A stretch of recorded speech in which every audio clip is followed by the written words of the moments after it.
नमस्कार, news point लेकर हाजिर हूं मैं राजीव। दोस्तों, बीजेपी ने आज फिर संसद की और लोकतंत्र की मर्यादा पर बड़ा प्रहार किया है। आज संसद परिसर में एनडीए संसदीय दल की बैठक हुई और उसमें प्रधानमंत्री नरेंद्र मोदी का अभिनंदन किया गया। बाकायदा माला पहनाकर जय जयकार हुई और इसके बाद मोदी ने सांसदों को संबोधित करते हुए जो कुछ कहा है उससे जाहिर हो रहा है कि संसद के भीतर पक्ष और विपक्ष के बीच चर्चा की मोदी के लिए क्या अहमियत है। पीएम ने सांसदों को अपने संबोधन में कहा कि संसद में ऑपरेशन सिंदूर पर चर्चा की मांग करके विपक्ष ने गलती की, इसमें उनकी ही फजीहत हुई। विपक्ष अपने पैर पर कुल्हाड़ी मारने में माहिर है। विपक्ष रोज ऐसी चर्चा कराए, हम इस फील्ड में माहिर हैं। बताया यह भी जा रहा है कि उस बैठक में मोदी ने जोर देकर यह भी कहा कि विपक्ष अपनी कब्र खुद खोद रहा है। ऑपरेशन सिंदूर पर चर्चा में विपक्ष ने क्या सवाल उठाए और उनका जवाब देने की जगह नरेंद्र मोदी, अमित शाह, राजनाथ सिंह, एस जयशंकर समेत सारे नेताओं ने किस तरह के भाषण दिए, ये आप जानते हैं।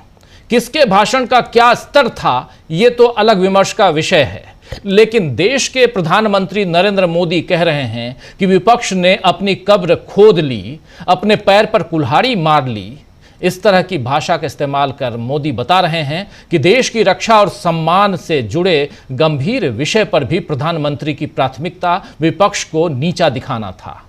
मोदी के साथ साथ जेपी नड्डा, जो कि राज्यसभा में सांसद भी हैं, केंद्रीय मंत्री भी हैं और साथ ही बीजेपी के अध्यक्ष भी हैं, उन्होंने भी आज संसद में विपक्ष का अपमान किया। जैसे सत्र के पहले दिन जेपी नड्डा ने तत्कालीन सभापति और देश के तत्कालीन उपराष्ट्रपति जगदीप धनखड़ को बता दिया था कि क्या रिकॉर्ड में जाएगा और क्या रिकॉर्ड में नहीं जाएगा, वैसे ही आज फिर उन्होंने कहा है कि सदन ऐसे नहीं चलता है। बल्कि इस दौरान नड्डा ने विपक्ष की एक महिला सांसद को जिस तरह ओ मैडम कहकर, मैडम जी कहकर पुकारा, उससे दीदी ओ दीदी वाला मोदी का भाषण पश्चिम बंगाल वाला याद आ गया। नड्डा यही नहीं रुके, बल्कि उन्होंने तो मल्लिकार्जुन खड़गे को बता दिया कि अभी आपको 30-40 साल और विपक्ष में ही रहना है, इसलिए मुझसे ट्रेनिंग ले लीजिए। आइए जरा सुन लीजिए जेपी नड्डा को। राज्यसभा में जरा कुछ ज्यादा ही उतावले और ऑप्टिमिस्टिक नजर आ रहे हैं, सुनिए जरा। बाधक है और आपने ये बताया कि जब कोई स्पीकर बोल रहा है, अब मैं यहां से बोल रहा हूं, अगर मेरे बगल में आकर के कोई खड़ा होकर के नारा लगाएगा, this is not democracy, this is not house working, ये काम करने का तरीका नहीं होता। मैंने कई बार कहा, ओ मैडम जी सुन लीजिए, मैंने इन लोगों को कई बार कहा, 40 साल से ज्यादा ऑपोजिशन में रहा हूं, कुछ मेरे से ट्यूशन ले लो, मैं बता दूंगा ऑपोजिशन कैसे करना आता है। अभी नए हो, अभी तो 10 ही साल हुए हैं, अभी 30-40 साल रहना है, मेरे से ट्यूशन ले लो, मैं बताऊंगा आपको ऑपोजिशन कैसे होती है। दूसरी बात, जो माननीय लीडर ऑफ ऑपोजिशन ने कहा कि डिस्टर्बेंस करना, ये अरुण जेटली जी ने कहा था, मैं फिर कहता हूं। तो सुन रहे थे आप, अगले 40-50 साल तक इस देश पर शासन करने का दावा करने वाली बीजेपी किस तरह संसद का अपमान कर रही है, विपक्षी दलों का अपमान कर रही है। और अभी तो आपको 30-40 साल और विपक्ष में रहना है, इसीलिए ट्रेनिंग ले लो मुझसे। इसके 2 उदाहरण आपने देखे। हालांकि बीजेपी के इस अपमानजनक रवैये के पीछे कुंठा छिपी दिखती है, जो मजबूत विपक्ष के कारण पैदा हुई है। आज राज्यसभा में मल्लिकार्जुन खड़गे उस वक्त बुरी तरह तमतमा गए जब वो सीआईएसएफ जवानों के वेल में जाने का जिक्र कर रहे थे और उन्हें रोकने की कोशिश की आसंदी पर विराजमान उपसभापति ने। सुनिए क्या कुछ कहा यहां मल्लिकार्जुन खड़गे ने। आपका धन्यवाद करता हूं कि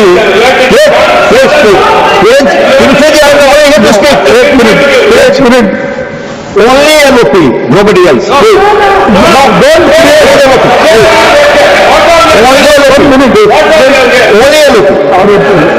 सर, मैं आपका धन्यवाद करता हूं क्योंकि आपने बहुत बड़ा ज्ञान हमको दिया, जो हमें नहीं दिया, मैंने आपसे नहीं दिया। हम बहुत से जो रेफरेंसेस थे, जो पढ़े नहीं थे, आपने हमको पढ़ाया, इसीलिए आपको धन्यवाद देता हूं। और सर दूसरी चीज, मैंने क्या लिखा आपको, मैंने पढ़ता हूं। I am writing to you on behalf of the opposition parties in Rajya Sabha. We are astonished and shocked at the manner in which CISF personnel are made to run into the well of the House when the members of the exercising their democratic right of protest. We saw this yesterday and we saw this today, as well as has our parliament being reduced to such a level. This is most objectionable and we condemn it unequivocally. We expect that in the future CISF personnel will not come trooping in the well of the House when members are raising important issues of public concern. ये इतना ही लिखा और मैं आपको letter भेजा। Naturally, to inform every members, it is not possible. So I gave press note that I have written like this. One thing, sir, shall I ask you? In last time when Jaitley ji was upper house LOP and Sushma Swaraj ji was Lok Sabha LOP, what they said? उन्होंने क्या कहा? उन्होंने ये कहा disturb करना ये भी एक डेमोक्रेटिक प्रोसेस को स्ट्रेंथन और ये कोई बोले ना LOP जी को तो ये कोई बड़ी बात नहीं, एक डेमोक्रेटिक वे में ही हम प्रोटेस्ट कर रहे हैं और ये करते रहेंगे, ये हमारा राइट है। ये उन्होंने कहा तो अगर मैं लेटर लिखा, आपको इतना क्यों ऑब्जेक्शन? तो हमने बोलिया तो सेफगार्ड पार्लियामेंट आउटसाइड हाउस दायित्व था आपको। सीआरएसएफ को अंदर जाते हो, मैं फिर सीआरएस को टेररिस्ट है, ये पहले तो यहाँ के स्टॉप पार्लियामेंट को प्रोटेस्ट करती थी। It was parliament service, nothing is but I come on 267।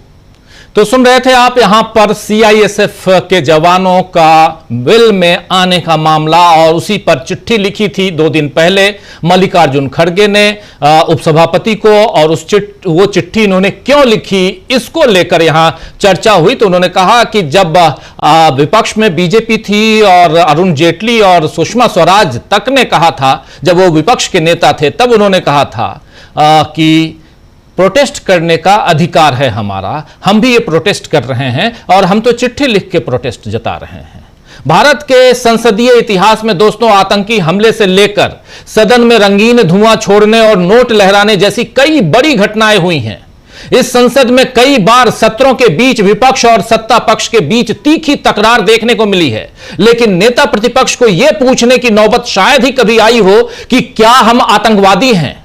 खड़गे ने आज यह सवाल पूछा तो यह मोदी सरकार पर बड़ा प्रहार है, जो विपक्ष को पूरी तरह खत्म कर मनमाना शासन कायम करना चाहती है। राज्यसभा में हंगामे के अलावा आज फिर से एसआईआर यानी स्पेशल इंटेंसिव रिवीजन जो बिहार में कंडक्ट करवाया गया है, उसको लेकर सांसदों ने संसद परिसर में विरोध प्रदर्शन किया। और इससे पहले जब यह विरोध प्रदर्शन हो रहा था, प्रियंका गांधी पहुंची विरोध प्रदर्शन में, तो उससे पहले प्रियंका गांधी ने राहुल गांधी पर बयान दिया। दरअसल राहुल गांधी का मामला यहां इसलिए आता है क्योंकि कल ही इसी कार्यक्रम में हम लोगों ने उस पर काफी चर्चा की है, और चर्चा ये कि कल सुप्रीम कोर्ट में जस्टिस दीपांकर दत्ता और जस्टिस एजी मसीह की बेंच पीठ एक मसले पर सुनवाई कर रही थी, जिसमें जस्टिस दीपांकर दत्ता ने राहुल गांधी को कहा था, नसीहत दी थी कि अगर आप सच्चे हिंदुस्तानी हैं तो आपको क्या कहना चाहिए, क्या नहीं कहना चाहिए, क्या कहां कहना चाहिए, क्या कहां नहीं कहना चाहिए। सच्चा हिंदुस्तानी, और इसी सच्चे हिंदुस्तानी राहुल गांधी पर सच्चे हिंदुस्तानी सच्चे भारतीय वाली टिप्पणी को लेकर आज प्रियंका गांधी ने जो कहा है कि यह सर्टिफिकेट कोई नहीं दे सकता, यह सर्टिफिकेट न्यायालय, उच्चतम न्यायालय भी नहीं दे सकता कि मैं सच्चा हिंदुस्तानी, सच्चा भारतीय, सच्ची भारतीय हूं या नहीं हूं। आइए जरा सुन लीजिए प्रियंका गांधी को। सच्चा भारतीय है, कौन सच्चा भारतीय नहीं है, ये तो मुझे लगता है कि मतलब न्यायपालिका के प्रति पूरे आदर के साथ कह रही हूँ कि ये तो उनके दायरे में नहीं होता डिसीजन, ये कोई जस्टिस तो नहीं तय करेंगे।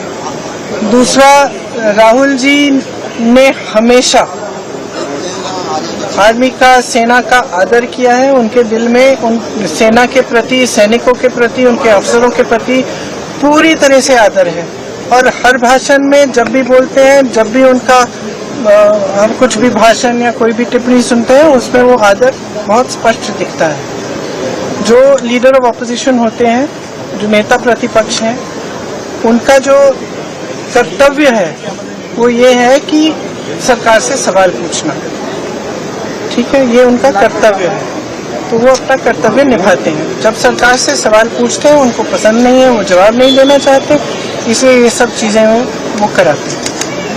सही, बहुत स्पष्ट बात है। अभी सदन नहीं चल रहा है, कितने दिनों से नहीं चल रहा है, और मैं सोच रही थी कि कितना मुश्किल है, सबसे बात करें, कह दें, चर्चा कर लेंगे, कितना मुश्किल है सदन को चलाना। क्या इतने दुर्बल हो गए कि इनसे सदन ही नहीं चल रहा है अब, कि रोज हमको ये करना पड़ रहा है क्योंकि एक बात पे चर्चा नहीं करना चाहते। क्यों नहीं कर सकते चर्चा? ऐसा पूरे देश भर में करा रहे हैं। तो सुन रहे थे आप, यहां पर सदन क्यों नहीं चल पा रहा है, उस वहां से लेकर और उससे पहले राहुल गांधी पर सच्चा भारतीय होने का ठप्पा अगर आप या ये सवाल उठा रहे हैं तो ये सर्टिफिकेट देने का अधिकार क्या न्यायालय को है।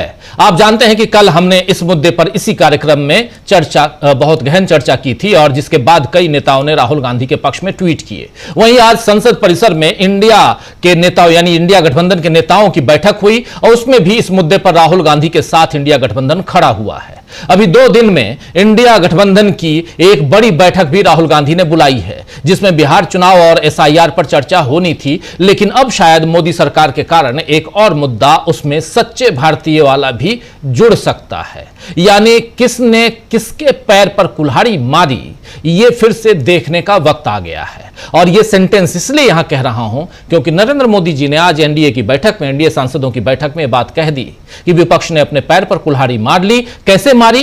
क्योंकि विपक्ष ने यहां कह दिया कि डिमांड की कि ऑपरेशन सिंदूर पर आप चर्चा करवाइए। हमने ऑपरेशन सिंदूर पर चर्चा करवाई और विपक्ष यहां चारों खाने चित्त हो गया। कौन कितना चित्त हुआ यह तो देश की जनता पूरी लाइव रिपोर्टिंग को देखकर समझ गई, लेकिन फिर भी नरेंद्र मोदी ने कहा है तो मान लेते हैं, यानी किसने किसके पैर पर कितनी कुल्हाड़ी मारी, यह फिर से देखने का वक्त अब आ गया है। तो आइए दोस्तों, आज चर्चा करेंगे कि क्या संसद में अपनी कमजोरी छिपाने के लिए आज मोदी का सम्मान किया गया, और राहुल या विपक्ष का अपमान कर क्या मोदी अपने नंबर बढ़वा पाएंगे? क्योंकि ट्रंप के दावे और अपमान हो या पहलगाम हो, मोदी की कमजोरियां खुलकर सामने आ रही हैं, और इन सब के बीच मोदी सरकार का हाल आप देख रहे हैं, संसद के दोनों सदनों का हाल आप देख रहे हैं, सब पर चर्चा, गहन चर्चा। आइए हमारे साथ कुछ वरिष्ठ साथी जुड़े हुए हैं, परिचय करवाता हूं। देखिए 3 वरिष्ठ साथी इस वक्त जुड़े हुए हैं। अमलेंदु उपाध्याय जी हैं, शकील अख्तर जी हैं, और उत्कर्ष सिन्हा जी सीधे लखनऊ से हमारे साथ जुड़े हुए हैं। आप तीनों का स्वागत इस्तकबाल है। स्वागत इस्तकबाल अब तमाम दोस्तों, साथी, शुभचिंतक आप सबका जो अब तक जुड़ चुके हैं उनका भी, जो जुड़ने वाले हैं उनका भी। शकील जी हमारे साथ जुड़े हुए हैं। शकील जी का वीडियो शायद डाउन लग रहा है, लेकिन पहले अमलेंदु जी आपके पास आता हूं, फिर उत्कर्ष जी आपके पास। अमलेंदु जी, कैसे देखा जाए नरेंद्र मोदी जी संसदीय दल की बैठक में भाग लेते हैं, सांसदों की बैठक में, एनडीए के सांसदों की बैठक में सम्मान करवाते हैं, यहां तक तो सब कुछ ठीक है। ये देखिए विजुअल, वहां जय श्री राम के नारे लगते हैं, हर हर महादेव के नारे भी लगते हैं। ये सब कुछ नहीं सुने हो तो सुनवा दूं। चलिए सुनवा देते हैं अमलेंदु जी, सुन लेते हैं थोड़ी देर में। और उसके बाद यहीं पे भाषण नरेंद्र मोदी का, उस भाषण में गदगद हो रहे थे कि ये विपक्ष ने इस पर चर्चा करवा के, ऑपरेशन सिंदूर पर चर्चा करवा के अपने पैर में कुल्हाड़ी मार ली। क्या कहेंगे? निश्चित तौर पर प्रधानमंत्री हैं, कुछ भी कह सकते हैं, क्योंकि उनको अधिकार है कुछ भी कहने का। सौभाग्य से इस देश के, या दुर्भाग्य से कहिए, वो प्रधानमंत्री बन गए हैं तो उनको बोलने का अधिकार है, बोल रहे हैं। लेकिन अगर इतना ही वीर हमारे प्रधानमंत्री हैं, 56 इंच की छाती वाले, एक अकेले सब पर भारी, तो राज्यसभा से गायब क्यों हो गए थे प्रधानमंत्री उस ऑपरेशन सिंदूर की चर्चा पर? प्रधानमंत्री तो कह रहे हैं कि वो चाहेंगे विपक्ष बार बार इस पर चर्चा कराए इस तरीके के, तो विपक्ष ने तो एक ही बार चर्चा कराई, इसी में प्रधानमंत्री भाग खड़े हुए। भाई सदन में उपस्थित होते हुए, उस परिसर में उपस्थित होते हुए अगर राज्यसभा में नहीं पहुंचे और गृह मंत्री को कहना पड़ा कि प्रधानमंत्री इसी सदन परिसर में मौजूद हैं और मैं ही काफी हूं, तो ये कहने के लिए अगर गृह मंत्री को विवश होना पड़ा, तो प्रधानमंत्री नरेंद्र मोदी ये बताएं कि भाई क्यों गायब हो गए वो राज्यसभा से, किस बात का डर था उनको कि राज्यसभा में नहीं पहुंचे। और लोकसभा में भी जो उनसे सवाल पूछे गए, उन सवालों के जवाब प्रधानमंत्री क्यों नहीं दे पाए? क्या प्रधानमंत्री इस बात का जवाब दे पाए कि डोनाल्ड ट्रंप ने क्या सीज फायर करवाया व्यापार का धमकी देकर, जो कि डोनाल्ड ट्रंप 35 बार कह चुके हैं? क्या प्रधानमंत्री नरेंद्र मोदी के श्रीमुख से एक बार भी डोनाल्ड ट्रंप का नाम निकला उस पूरी परिचर्चा के दौरान? चलिए वो परिचर्चा ही छोड़ दीजिए, परिचर्चा से पहले और परिचर्चा के बाद आज तक क्या प्रधानमंत्री के श्रीमुख से डोनाल्ड ट्रंप का नाम निकला है? डोनाल्ड ट्रंप ने कल ही राजीव की बहुत भद्दी भाषा में भारत को धमकाया है, और प्रधानमंत्री हमारा अगर इस तरीके का है कि वो उसका एक शब्द मुख से नहीं निकल रहा है, तो समझ सकते हैं कि प्रधानमंत्री बहुत लापरवाह भी है और देश असुरक्षित हाथों में भी है। तो अगर प्रधानमंत्री ये अपना अभिनंदन इसीलिए करवा रहे हैं कि चूंकि कल डोनाल्ड ट्रंप ने बुरी तरह धमकाया है, तो इसलिए प्रधानमंत्री अपना अभिनंदन करा रहे हैं, तो प्रधानमंत्री 25 दफे अपना अभिनंदन करा सकते हैं, दिन में 36 बार अभिनंदन करा सकते हैं। तो ये प्रधानमंत्री का अपना है कि वो कब अभिनंदन कराएं, कब अभिनंदन नहीं कराएं। लेकिन जो सवाल विपक्ष ने पूछे थे, उन सवालों के जवाब प्रधानमंत्री के पास ना कल थे और ना आज है, और मुझे लगता है कल भी नहीं होंगे। तो प्रधानमंत्री को पहले उन सवालों के जवाब देने चाहिए थे। आखिर सरकार लोकसभा और राज्यसभा में SIR पर चर्चा कराने से क्यों भाग रही है? प्रधानमंत्री को इसका जवाब देना चाहिए कि आप चर्चा क्यों नहीं करा रहे हैं। ऑपरेशन सिंदूर की आपने बात की, तो विपक्ष ने सवाल पूछा था सीधा सीधा कि जब हमारी सेना जो थी वो पाकिस्तान में अंदर घुस चुकी थी और POK पर कब्जा करने वाली थी, सिर्फ 2 दिन का समय था, 2 दिन और मिलते सेना को तो POK पर कब्जा कर लेती, तब प्रधानमंत्री नरेंद्र मोदी ने सीज फायर क्यों करा दिया? इसका जवाब प्रधानमंत्री के पास न कल था, ना आज है और न कल होगा, चूंकि इसका जवाब डोनाल्ड ट्रंप दे रहा है कि उसने धमकी देकर सीज फायर कराया।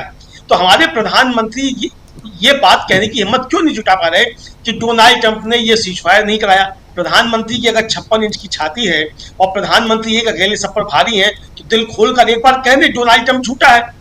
राहुल गांधी ने लोकसभा में चर्चा के दौरान यही कहा कि अगर आप कह रहे हैं कि किसी ने भी नहीं कराया, तो खुलकर नाम ले दीजिए डोनाल्ड ट्रंप ने नहीं कराया। प्रधानमंत्री तो पानी मांग रखी उस समय, उनकी भावभंगिमा देखने लायक थी।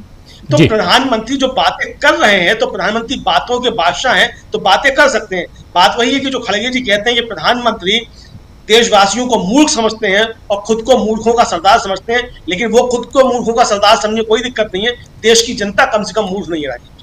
जी, हमारे साथ जुड़ गए हैं प्रशांत टंडन जी भी। प्रशांत जी आपका स्वागत है। शकील जी जुड़े हुए हैं हमारे साथ, उत्कर्ष सिन्हा जी जुड़े हुए हैं। उत्कर्ष जी आपके पास आना चाहता हूं। उत्कर्ष जी, कैसे देखा जाए, यहाँ बात नरेंद्र मोदी की भी नहीं है, 2 बहुत इंपॉर्टेंट बात है। एक, सबसे शुरुआत में आपने विजुअल देखा, वीडियो देखा, JP नड्डा जो कह रहे हैं सदन के अंदर, और जो बात मल्लिकार्जुन खड़गे उठा रहे थे।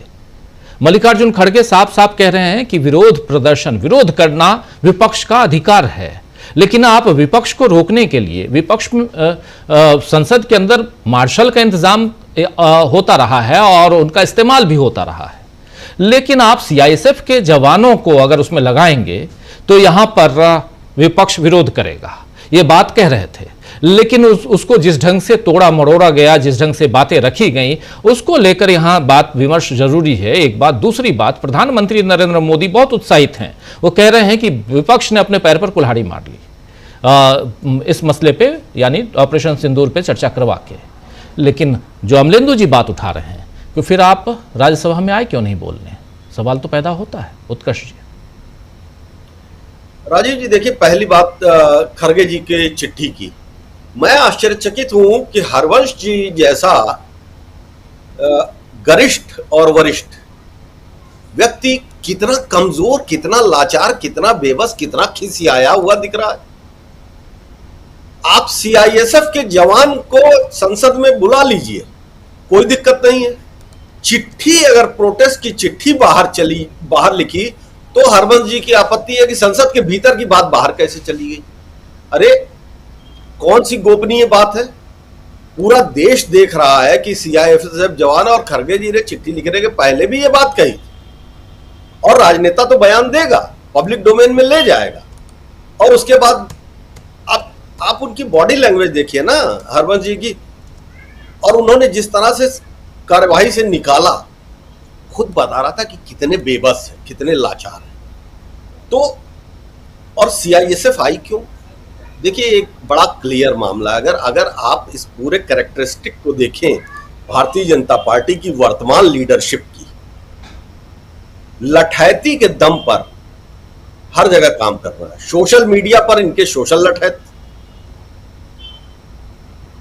बाकी मंचों पर हमला करना, फिजिकल अटैक, वो लठैत, और अब संसद के भीतर मार्शल हटा करके सीआईएसएफ के जवान लाना।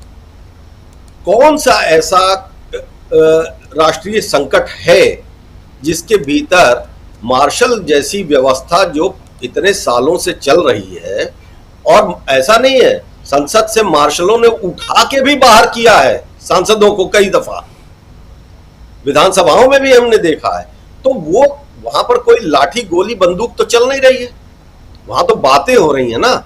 सीआईएसएफ जैसी ऑर्गेनाइजेशन को, जो एक अर्धसैनिक बल है, वो सदन के भीतर क्यों? और अगर है तो इसका मतलब यह है कि आप जो मिलिट्री रूल, माइंड में जो आपके मिलिट्री रूल का कंसेप्ट है, वो मिलिट्री रूल, वो पुलिस रूल आप किसी ना किसी तरह लाना चाहते हैं। तो एक तो ये बात है, इसमें कहीं दूसरी। और जेपी नड्डा का स्टैंडर्ड क्या है राजीव जी? जेपी नड्डा बता रहे थे कि 40 साल से विपक्ष में है। जेपी नड्डा जब तक भारतीय जनता पार्टी के अध्यक्ष नहीं हुए थे, जेपी नड्डा को जानता कौन था? इनका कौन सा पॉलिटिकल इंस्टांस हमको दिखाई दिया है जिसमें एक ग्रेट पार्लियामेंटेरियन की तरह या एक इंपॉर्टेंट पार्लियामेंटेरियन की तरह ये दिखें? सिवाय इसके कि बीजेपी के ये एक ऐसे नेता हैं, यस मैन। मैं कहता हूं कि he is the symbol of HMV company, his masters voice. उसकी वजह से ये एक्सटेंशन पे एक्सटेंशन पा रहे हैं। तो जेपी नड्डा से इससे ज्यादा की उम्मीद नहीं है। हमने देखा, आपने जिक्र भी किया कि जगदीप धनखड़ साहब के केस में इन्होंने क्या कहा। तो एक तो ये एपिसोड ऐसा। प्रधानमंत्री का सवाल, प्रधानमंत्री ने तमाम बातें की। देखिए उनको तो बेचैनी है ना, ये बिल्कुल सीधी बात है कि जैसे अगर आप की बेइज्जती हुई हो और आप मन में उससे पीड़ित हैं, तो आप उससे बाहर आने का क्या तरीका देते हैं? अपने 10-20 लोगों को बुलाते हैं और उनके सामने कहते हैं कि देखो मैं तो बहुत मजबूती से लड़ा। तथ्य नहीं होते हैं, आत्मश्लाघा होती है, लेकिन कई दफा ये फ्रस्ट्रेशन होता है। मोदी जी इस ऑपरेशन सिंदूर पर हुई चर्चा के बाद फ्रस्ट्रेटेड है। राज्यसभा से पलायन कर जाना ये बता रहा है कि उनके अंदर गट्स नहीं था कि वो फेस कर पाए, और इसलिए अमित शाह ने वो बात कही। लेकिन नरेंद्र मोदी ने एक बात और कही, वो बात एकदम ईमानदारी से कही। उन्होंने कहा कि ऐसी चर्चाओं से निपटने के लिए हम माहिर हैं, एकदम माहिर हैं। सवालों के जवाब नहीं देंगे, उल्टा आरोप लगाएंगे, बाहर गालियां दिलवाएंगे, देशद्रोही कहलवा देंगे। ये माहिर तो हैं इस काम में, और वही काम नरेंद्र मोदी ने ये अपना स्टेटमेंट दिया कि हम माहिर हैं। देखिए पूरे देश ने देखा, संसद टीवी के वीडियोस ना सिर्फ वायरल हुए, बल्कि तमाम यूट्यूब चैनल्स, टेलीविजन चैनल्स को तो छोड़ दीजिए आप, उनको तो हिस्सा ही नहीं मानता हूं मैं। पीआर एजेंसीज कह लें, उतना ही ठीक है। लेकिन चाहे डीवी लाइव हो, चाहे दूसरे सोशल प्लेटफॉर्म, यूट्यूब प्लेटफॉर्म्स हो, जर्नलिज्म को जो बचा के रख रहे हैं, उन सब ने लंबी लंबी चर्चाएं कराई। वो भाषण भी देश ने देखा है और अच्छी खासी व्यूअरशिप ने देखा है। तो इसके बाद भी ये कहना कि हमने जवाब दे दिया, विपक्ष घुटनों पर आ गया। अरे तुमने जवाब तो दिया ही नहीं मेरे भाई। अब खुद ही सोचो कि घुटने पे कौन है, आपके मानने की बात है। लेकिन मैं आखिरी लाइन बस ये कहता हूं कि जब आप बेशर्मी पर उतारू हो जाते हैं, जब आप ये तय कर लेते हैं कि मैं जो कहूंगा वही सच है, मैं जो करूंगा वही तरीका है, जो अमित शाह ने कहा कि आप लोगों से निपटने के लिए मैं अकेला काफी हूं। अरे भाई, तो पार्लियामेंट से अपने बाकी लोगों को हटा दो ना। इस सिनेमा है क्या? कोई पिक्चर चल रही है सी ग्रेड की किसी लोकल सिनेमा हॉल में? ये संसद है, इस संसद की गरिमा रखो। लेकिन चूंकि इस संसदीय प्रणाली से भी दिक्कत है, इसलिए किसी भी चीज को इसी तरीके से हैंडल करेंगे। चाहे हरवंश जी यहां हैंडल कर रहे हो, जेपी नड्डा वहां हैंडल कर रहे हो, वो अमित शाह वहां हैंडल कर रहे हो, या नरेंद्र मोदी हाउस छोड़ के पलायन करने के बाद एक बंद कमरे में अपने 100 लोगों से माला पहनने के बाद कर रहे हो। तो बात कुल इतनी है कि अब आप फ्रस्ट्रेशन के एक लिमिट के क्रॉस कर चुके हैं और आप और अनाप शनाप अभी बोलेंगे। अभी तो देखिए, हो सकता है कि गालियां भी संसद के भीतर दी जाएं। बहुत ही खराब, बहुत ही दुखद स्थिति है और हर चीज का दोष दूसरे को डाल देना। अब शब्दों का इस्तेमाल तो किया ही, आप याद कीजिए किस ढंग से कैसी भाषाओं का इस्तेमाल हुआ। हालांकि अब वो सांसद नहीं हैं, लेकिन दानिश अली के साथ उनके लिए क्या क्या बोला गया था। दिल्ली के सांसद थे। खैर, लेकिन आगे बढ़ते हैं। उत्कर्ष जी, थोड़ा शकील जी चूंकि आज प्रत्यक्षदर्शी हैं, शकील जी थे वहां हमारे साथ, शकील जी भी जुड़े हुए हैं और प्रोफेसर रविकांत जी भी जुड़े हुए हैं। रविकांत जी, आपका स्वागत करता हूं इस कार्यक्रम में। और शकील जी, आपके पास आना चाहता हूं जल्दी से। आखिर जेपी नड्डा इतने अग्रेसिव क्यों हो गए थे आज? और उनके बाद फिर आए किरण रिजिजू साहब भी आए। वो कह रहे थे कि इनको पता ही नहीं कि मार्शल कौन है, हम तो सीआईएसएफ का इस्तेमाल ही नहीं कर रहे हैं। क्या ऐसा था क्या? और बरगला रहे हैं मल्लिकार्जुन खड़गे, झूठ बोल रहे हैं। जी राजीव जी, आज सुबह की जो घटनाक्रम है उससे सत्ता पक्ष में एक बड़ा जबरदस्त घबराहट का माहौल फैल गया, क्योंकि एनडीए की बैठक हो रही थी एक तरफ और दूसरी तरफ जो इंडिया गठबंधन की बैठक थी उसके फ्लोर लीडर्स की बैठक थी जिसमें सारे बड़े नेता शामिल थे। उसमें राहुल गांधी को जिस तरह रिकॉग्नाइज किया गया, ये खबर बाहर आते ही जो एक माहौल बनाया था राहुल गांधी के खिलाफ, एक जज साहब ने बोला था, वो यहाँ तो सब बोलते रहते थे, उसकी सबकी हवा निकल गई। वहां पे साफ साफ कहा गया इंडिया गठबंधन की बैठक में आज सुबह कि नेता प्रतिपक्ष राहुल गांधी की ये जिम्मेदारी है और उन्होंने अपनी जिम्मेदारी का निर्वहन किया है। और आपको मालूम है कि यह घटना 16 दिसंबर 22 की है। देशबंधु में फर्स्ट लीड छपी थी।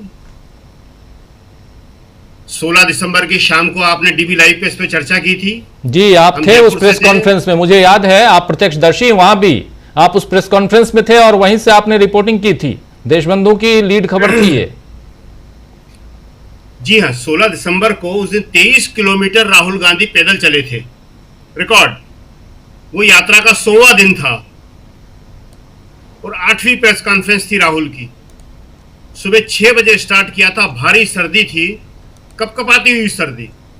और जयपुर से हम लोग रात के 2 बजे होटल से निकले थे और 5 बजे दौसा पहुंचे थे और फिर 6 बजे राहुल के साथ चले थे। उस 12:30 बजे तक लगातार चलते रहे।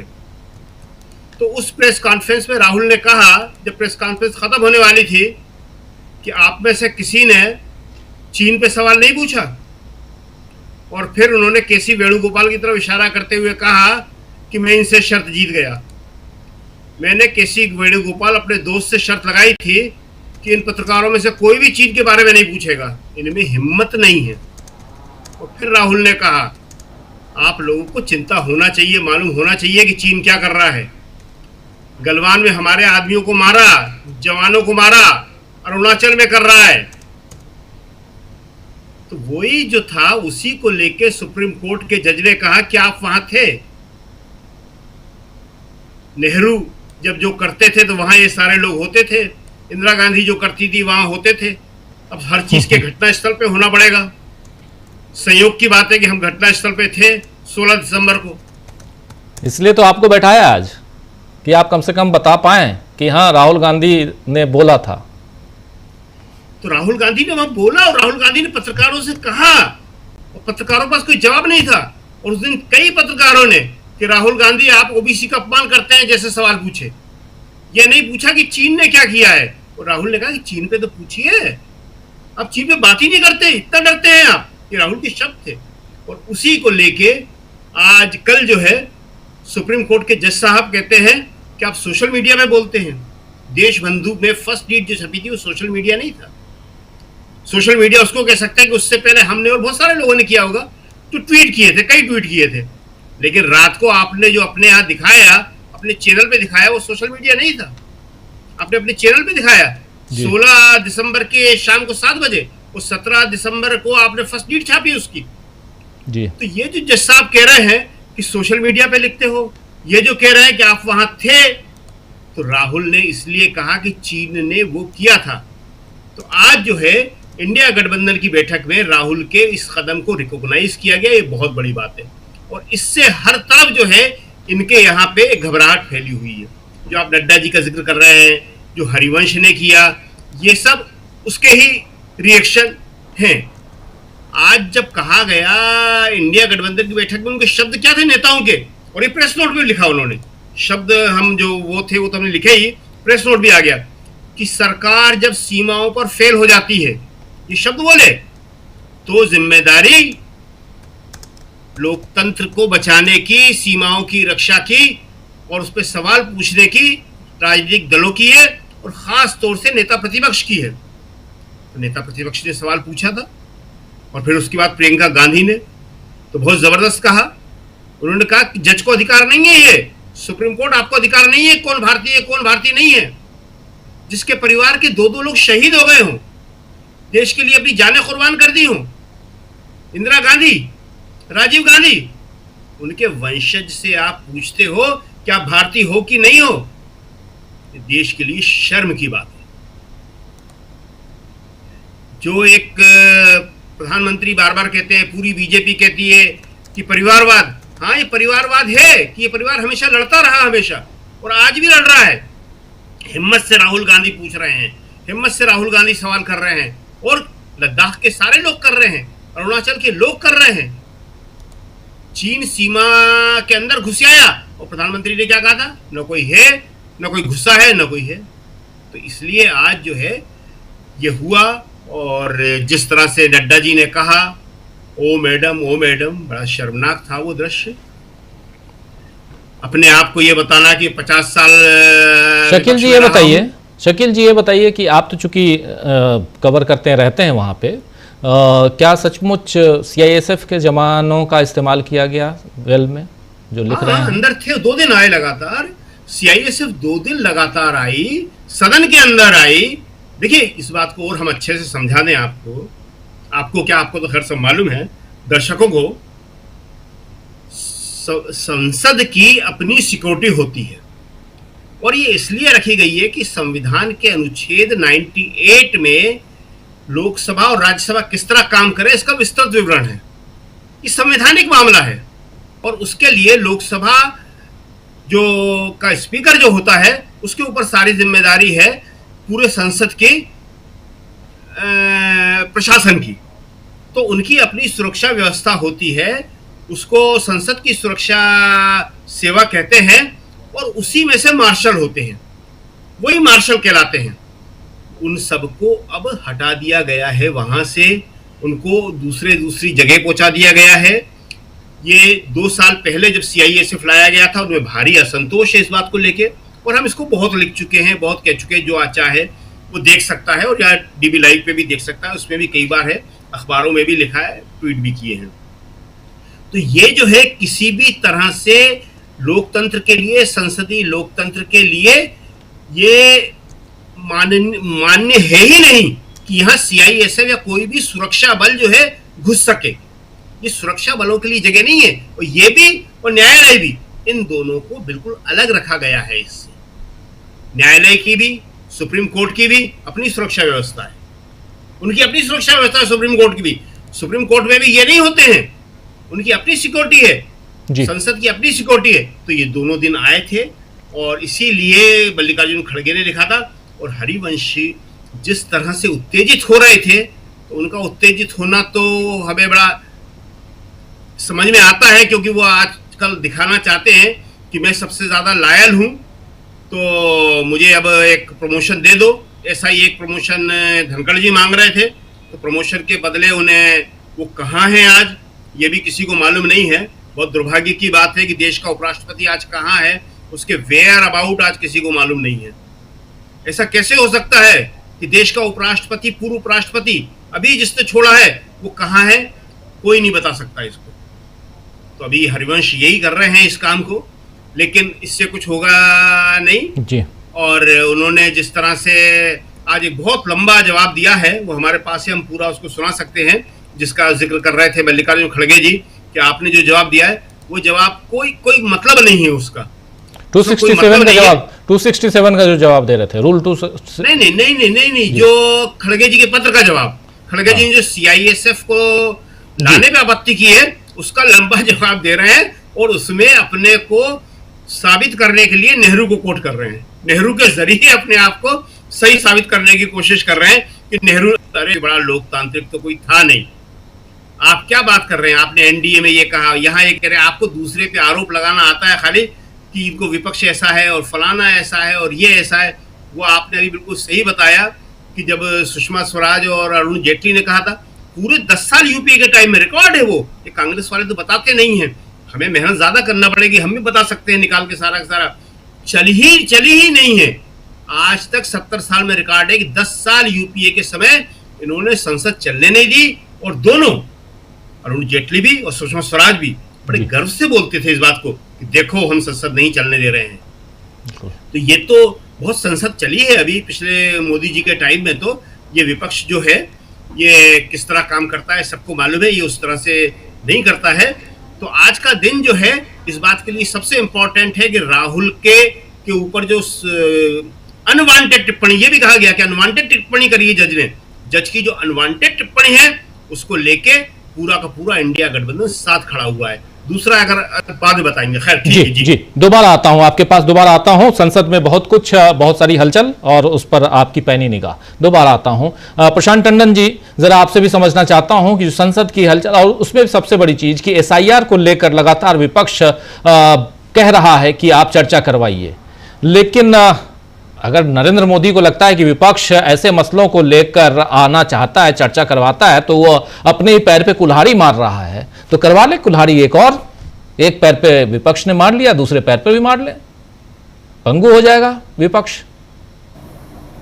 देखिए, जब वो डोनाल्ड ट्रंप के लिए हवन कराए जा रहे थे, जब अमेरिका में ये कहा जा रहा था कि आपकी बार ट्रंप सरकार, ट्रंप माय फ्रेंड, जब ट्रंप के मंदिर बने बीजेपी के और मोदी जी के समर्थकों के द्वारा, हवन कराए गए उसकी जीत के लिए, आप सोचिए कि वो क्या बीत रही होगी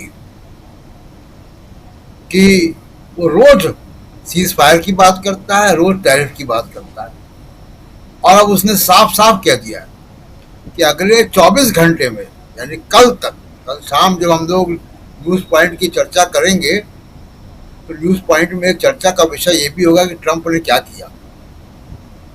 वो रशिया से और तेल के मामले पर अब गंभीर है, और वो एक तरफा कार्रवाई कर रहा है। वो कितना लीगल है कितना नहीं लीगल है वो एक अलग बात है, एक अलग विषय है। ट्रंप को कोई अधिकार नहीं इस तरीके करने का। भारत की सॉवरेनिटी के ऊपर सवाल उठाने का उसका कोई अधिकार नहीं है। टैरिफ का मामला WTO के तहत एक सिद्धांत के तहत होता है, लेकिन वो दादागिरी कर रहा है। तो ये दुनिया में एक दादागिरी चल रही, जो उत्कर्ष जी कह रहे थे कि बड़ा दादा छोटे दादा को दबा रहा है। और ये बहुत अनडेमोक्रेटिक है, इंटरनेशनल लॉज के खिलाफ है, लेकिन वो कर रहा है। किसके लिए कर रहा है? जिन्होंने हवन किए, जिन्होंने कहा आपकी बार ट्रम्प सरकार। तो बड़ा मुश्किल दौर है उनके लिए। और विदेश नीति जैसी हुई है नरेंद्र मोदी की, वो हम लोग देख चुके हैं अभी पाकिस्तान के साथ झड़प में भी, कि कैसे विदेश नीति थी, एक भी देश आपके साथ नहीं आया। तो तमाम फ्रंट पे फेलियर है। टैरिफ का मामला जीडीपी को 6% से नीचे ले जाएगा। लॉ एंड ऑर्डर की सिचुएशन दिल्ली पुलिस की ये है कि यहाँ मेंबर ऑफ पार्लियामेंट की चेन खिंच जा रही है जी। और दिल्ली पुलिस बांग्ला भाषा को बांग्लादेश की भाषा बता रहा है, जो देश ही 1971 में बना। जज साहब जो है वो कह रहे हैं, सर्टिफिकेट दे रहे हैं कि कौन भारतीय कौन भारतीय नहीं है, सच्चा भारतीय कौन है। इलेक्शन कमीशन नागरिकता तय कर रहा है। ये तो हम लोग कहानियां सुनते थे, अंधेर नगरी चौपट राजा। इससे अच्छा एग्जाम्पल कहाँ मिलेगा आपको? पार्लियामेंट के वेल के अंदर पैरामिलिट्री फोर्स आ रही है, जज साहब सच्चा भारतीय बता रहे हैं, चुनाव आयोग नागरिकता खत्म कर रहा है लोगों की, दिल्ली पुलिस जो है वो बांग्ला भाषा को बांग्लादेश की भाषा बता रही है, जो हमारा राष्ट्रगान है वो बांग्ला में ही ओरिजिनल। तो ये जो इसको कहते हैं कुएं में भांग पड़ी हुई। लेकिन इस पॉलिटिकल प्रोसेस को हमको समझना होगा कि क्या है। लेकिन क्योंकि आपने SIR की बात की, उसमें रोज नए आंकड़े आते हैं, रोज नई साजिशें आती हैं। नाम कटने वालों में 55% महिलाएं। अब आप सोचिए, 55% महिलाएं जिनके नाम कटे। अधिकांश नाम कटने वाले गरीब लोग और बाढ़ पीड़ित इलाकों से आने वाले लोग हैं।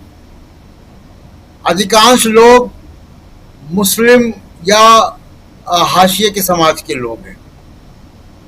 65 लाख लोगों के मताधिकार का सवाल है और सुप्रीम कोर्ट सुझाव दे रहा है। एक जज साहब सुझाव दे रहे हैं चुनाव आयोग को। मतलब कोई अब ये समय आएगा कि कोई पॉकेट मार जो है वो जेब काट लेगा और पुलिस वाला उसे कहेगा कि भाई आपको सुझाव दे रहा हूं कि आप पैसे वापस कर दो जिसकी जेब काटी है। जी। अथॉरिटी आपको भारत के संविधान ने सुझाव देने के लिए अथॉरिटी नहीं दी है भाई, आपको आदेश देने के लिए अथॉरिटी दी है। ये सुप्रीम कोर्ट का चैम्बर सेमिनार नहीं है कॉन्स्टिट्यूशन क्लब की कि आप किसी के खिलाफ भी कुछ भी बोल देंगे। जब हम लोग कैमरे के सामने फेस कर रहे हैं राजीव जी, तो हमको भी, हमारे ऊपर भी जिम्मेदारी है कि हम क्या बोल रहे हैं। लाखों लोग सुनते हैं इस बात को। तो जो संवैधानिक कुर्सी बैठा है उसकी तो जिम्मेदारी और बड़ी है। और वो फंडामेंटल चीज आर्टिकल 19 संसद में और तरीके से होगा, संसद के बाहर और तरीके से होगा। इस सामाजिक प्रोसेस को समझना होगा राजीव। सामाजिक प्रोसेस क्या, क्यों नड्डा जी कह रहे हैं कि हम 20 साल और रहेंगे, हमसे सीखो। क्या सीखना है? कि किस तरीके से इलेक्शन मैनेज होता है, किस तरीके से मीडिया मैनेज होता है, ये सीखना है। तो बहुत ही, जिसको कहा जाए कि बहुत ही विषम स्थिति है पूरे देश की। और संकट इस बात का है, राजनीतिक पार्टियों को समझना होगा कि ये गठबंधन क्या है। कैसे सुप्रीम कोर्ट का जज, मुख्य चुनाव आयुक्त, मीडिया के कुछ लोग, ब्यूरोक्रेट, ईडी, CBI, ये एक तरीके की भाषा कैसे बोल रहे हैं। जो कल तक जिनकी बहुत चर्चा हो रही, हरवंश नारायण सिंह, वो संपादक थे और वो वहां बैठे हुए राज्यसभा में, तो वो कैसे एक जैसे भाषा कैसे बोल रहे हैं। एक सामाजिक समस्या है, राजनीतिक समस्या है। तो ये जिस तरीके की सरकारें दुनिया में और जगह भी आई है इतिहास में, हम सब जानते हैं। और इस तरीके के शासन, इस तरीके की सरकारें प्रेस कॉन्फ्रेंस, PIL, रैलियों से नहीं जाती हैं। कोई चुनाव हार के जाएंगे ये? आप सोचिए। जो SIR करा रहे हैं, और मैं अभी भी कह रहा हूं, जिस दिन राजीव जी, आपको याद होगा कि जब सुप्रीम कोर्ट ने सुझाव दिया था, तब भी मैंने कहा था कि चुनाव आयोग ये सुझाव नहीं मानेगा। मैं अभी भी ये कह रहा हूं कि ये जो इलेक्टोरल रोल चुनाव आयोग बना रहा है, जो ड्राफ्ट इलेक्टोरल रोल अभी पब्लिश हुआ है, इस इलेक्टोरल रोल में बिहार में बीजेपी नहीं हारेगी। अब ये विपक्ष के सामने है कि वो क्या करे। ये इलेक्टोरल रोल तो बीजेपी को जिताने के लिए बनाया जा रहा है। तो इस अभिमान में वो कह रहे हैं JP नड्डा कि हम नहीं हारेंगे चुनाव, हमें मालूम है चुनाव कैसे जीता जाता है। तो विपक्ष को बहुत ठंडे दिमाग से सोचना है, रणनीति बनानी है। अभी राहुल गांधी 1-2 दिन में खुलासा करने वाले हैं कि किस तरीके से चुनाव की रिगिंग हुई है मास बड़े पैमाने पर। उसका एक छोटा उदाहरण वो दे रहे हैं कर्नाटक से। मैं अभी भी राजीव जी कह दूं कि जिस दिन राहुल गांधी की वो प्रेस कॉन्फ्रेंस होगी, जिसको वो एटम बम कह रहे हैं, उस दिन कुछ बड़ी घटना उसके हेडलाइन मैनेजमेंट के लिए करवाई जाएगी। जी, देख लीजिएगा। बस आज कल और आज के दौरान भी हम लोगों ने देखा कुछ करवाने की कोशिश थी, लेकिन राहुल गांधी ने एटम बम नहीं छोड़ा तो नहीं हुआ। हाँ, और एक हेडलाइन मैनेजमेंट डोनाल्ड ट्रंप कर रहा है, जिसका मतलब आपके पास कोई सलूशन नहीं है। कोई सलूशन नहीं है। ट्रंप साहब ने कह दिया कि अगले 24 घंटे में भारी टैरिफ लगाऊंगा, और देखते हैं क्या कुछ होता है। लेकिन बहुत इंपॉर्टेंट बातें हो रही हैं। एक बार उत्कर्ष जी के पास दोबारा आऊँगा, फिर प्रोफेसर रविकांत जी आपके पास आता हूँ। लेकिन एक दुखद घटना उधर आप लोगों ने सुन ली होगी, उत्तराखंड में जो घटना घटी है, और वहाँ 200 से ज़्यादा लोग लापता बताए जा रहे हैं। 200 से ज़्यादा, धराली की बात है। और सेना का जो एक कैंप है हर्षिल में, सेना का कैंप, वो भी इस चपेट में आया है। हेलीपैड बह गया है, तो बहुत कुछ वहाँ पे गांव एक बह गया पूरा का पूरा। तो ये उत्तराखंड का हाल है। हिमालय की तरफ अभी जब बरसात का समय है तो मत जाइए, ये बार बार मैं कहता हूँ, दोहराता हूँ। और जो लोग वहाँ हैं वो सुरक्षित रहें, इसकी भी हम कामना करते हैं। लेकिन आते हैं ज़रा अपने इस पे, जो बात हम लोग कर रहे हैं उस पे। उत्कर्ष जी, आपके पास, आपको जाना है, इसलिए थोड़ा मैं चाह रहा हूँ कि एक कमेंट आपका और ले लूँ। और क्या लगता है उत्कर्ष जी, जिस ढंग से जो अभी बात हो रही थी और जो प्रशांत जी भी कह रहे थे कि जिस अंदाज में, अब देखिए कुछ भी, अब कोर्ट आपकी चुनाव आयोग आपकी नागरिकता तय कर रहा है, कोर्ट आप सच्चे भारतीय हैं कि नहीं है वो तय कर रहा है। JP नड्डा साहब ट्रेनिंग दे रहे हैं कि विपक्ष में कैसे आप व्यवहार करें। अगर विपक्ष के नेता हैं तो आपको हम वो बताते हैं। आइए, ये तमाम बातें जो हैं वो उल्टी दिखाई दे रही हैं। लेकिन क्या अब आपको, हमको, हम लोगों को इसी परिपाटी को सीख लेना चाहिए कि अब सब कुछ उल्टा ही बहने वाला है, यानी गंगा अब उल्टी बहने वाली है? ऐसा मैं उत्तराखंड का जिक्र इसलिए कर रहा था क्योंकि वहां पर भी जो हो रहा है, हालांकि पहले भी होता था लेकिन अब ज्यादा हो रहा है। राजीव जी देखिए, अगर वो परिपाटी स्वीकार कर लेनी हो तो अपने आप को जिंदा कहना बंद कर देना चाहिए, या कम से कम तब तक प्रोटेस्ट करना चाहिए जब तक संविधान बदल नहीं दिया, या संविधान उस गति में नहीं पहुंच जाता जिस गति में मार्शल लॉ शासक ला देते हैं हर देश के संविधान। पाकिस्तान, बांग्लादेश सब देखते हैं। मैं ये बिल्कुल मानने को तैयार नहीं हूं, और मैं ये देख रहा हूं कि ऐसा नहीं है कि ये निर्द्वंद हो रहे हैं, ये निर्द्वंद होने की कोशिश कर रहे हैं, लेकिन रिएक्शन भी उसी तरीके से आ रहा है। प्रशांत भाई ने बहुत अच्छी बात कहीं, बड़ा क्लियरली समझाया। मुझे तो ये जो सुप्रीम कोर्ट के माननीय न्यायाधीशों की टिप्पणी है, मैं अजब स्थिति सोच रहा हूं। मैं तो रिलेट कर रहा हूं, हम सब में से बहुत सारे लोग ऐसे होंगे जिनको सोशल मीडिया पे अमित मालवीय के चेले इस तरह की बात किया करते थे। वो बोला करते कि राष्ट्रद्रोही है, राष्ट्रवाद वो है, फलाना राष्ट्रद्रोही है। अरे भाई, ये अगर तुम बता रहे हो कि राष्ट्र प्रेमी नहीं, तो तुम बताओ ना कि कौन सा ऐसा कृत्य मैंने किया है जिसमें राष्ट्रद्रोह झलक रहा है। और राष्ट्रद्रोह की जो सजा है वो है, बाकायदा है। ढेर सारे लोगों को वो सजा मिलनी चाहिए, वो मिल रही है। कानून अपना काम करता है। जो भारत के खिलाफ जासूसी कर रहे हैं लोग, जो पकड़ा गया है अभी डीआरडीओ का एक आदमी, उसके पहले आपके भोपाल में जो विद्यार्थी परिषद के 4-6 पकड़े गए थे पाकिस्तान के साथ काम करते हुए, वो है। लेकिन अगर मैं आलोचना कर रहा हूं तो वो जो बात, वो फ्रेम जो है, फ्रेम ऑफ माइंड जो है, वो क्या है? वो यही फ्रेम ऑफ माइंड है कि मोदी की आलोचना करना देश की आलोचना है। भाजपा का समर्थक ना होना या भाजपा का आलोचक होना वो देशद्रोह है। देश एक धर्म का, देश एक धर्म के भीतर भी एक पार्टी का, पार्टी के भीतर भी एक व्यक्ति का पर्यायवाची तो नहीं है, लेकिन टिप्पणी उसी तरह से हो रही है। तो ये सवाल, ये दिक्कत ये है कि माननीय न्यायाधीश लोगों को एक प्रिविलेज है कि वो तय कर सकते हैं कि उनकी अवमानना का केस कैसे चलेगा। इसलिए बहुत सारे लोग कुछ कहने से सीधे हिचकते हैं। वरना अगर ये बयान पॉलिटिकल पार्टियां दे रही हैं तो टकराव होता है। सोशल मीडिया पर इस तरह के बहुत सारी टिप्पणियां होती है, उस पर टकराव होता है। लेकिन अब ये फैसले, ये बहुत अजब स्थिति है। टंडन जी ने गिनाया और वो बहुत इंपॉर्टेंट बात कह रहे थे कि सुप्रीम कोर्ट का जो काम है वो सुप्रीम कोर्ट करने के बजाय सलाहकार सेवा चला रहा है। जो इलेक्शन कमीशन का काम है कि हर नागरिक वोट, जो भारत का नागरिक जो 18 साल से ज्यादा का है, उसका वोट देने का अधिकार सुनिश्चित किया जाए, उसकी जगह वो ये सुनिश्चित करने में लगा है कि कैसे आप नहीं देंगे।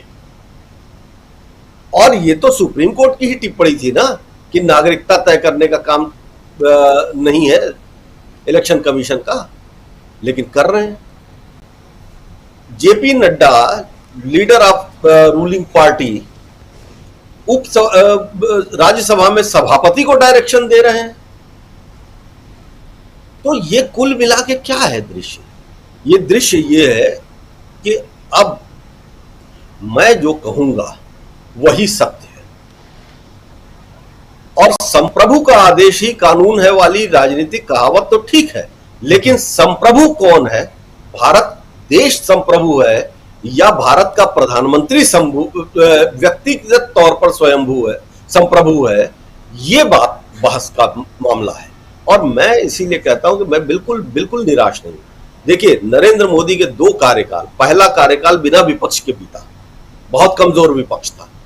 दूसरी बार विपक्ष को उन्होंने इतना दबा लिया, लेकिन इस बार की परिस्थिति उनके लिए कतई अनुकूल नहीं है। और इसीलिए जो मैं अपने पहले स्टेटमेंट में कह रहा था कि जितने एक्ट है, these are not act of arrogancy, these are the act of frustration which is emerging, क्योंकि उनका एरोगेंस अब हिट किया जा रहा है।